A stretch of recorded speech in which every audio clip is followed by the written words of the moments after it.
Hey everybody, Laurie here. Question, do you know how to pray?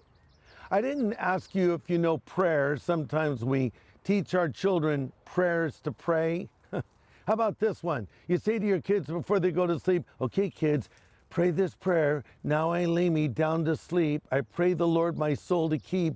If I should die before I wake, I pray the Lord my soul to take. Is that a good prayer to teach a kid?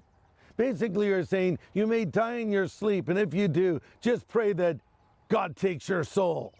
Then you say, good night, sleep tight, and don't let the bed bugs bite. That's crazy.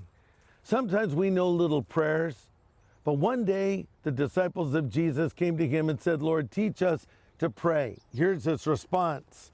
He said, and then when you ask, pray in this way, Our Father in heaven, may your name be kept holy. May your kingdom come soon. May your will be done on earth as it is in heaven. Give us today the food we need and forgive us our sins as we've forgiven those who sin against us. And don't let us yield to temptation, but deliver us from the evil one. For yours is the kingdom and the power and the glory forever. I love that. The Lord's Prayer, a template for all prayer. Yes, it's a great prayer to pray. You can pray it verbatim, but also it's a great model for prayer. So what does Jesus teach us in the Lord's Prayer? Before you say anything else, he says, begin like this. Our Father who art in heaven. I've heard it summed up this way, ACTS, A-C-T-S. It's an acronym for prayer. A stands for adoration, C stands for confession, T stands for thanksgiving, S stands for supplication. So start with adoration. So Jesus teaches us to pray, Our Father who art in heaven, hallowed be your name, your kingdom come, your will be done on earth as it is in heaven.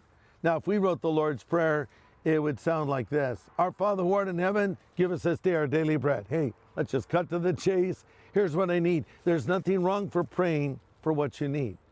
But if you have the luxury of time, you should say, my Father in heaven, hallowed be your name. Your kingdom come, your will be done. See, if I see God in his greatness, I'll see my problems in their relative smallness. If you have a big God, you have relatively small problems. But if you have big problems, do you have a relatively small God? It's all how you look at things. So when you're praying today and tonight, pray in a way where you're acknowledging God's glory and his power and his sovereignty over your life. You're saying, I want your kingdom to come in my life, and I want your will to be done in my life. That's a good place to start when you're learning to pray.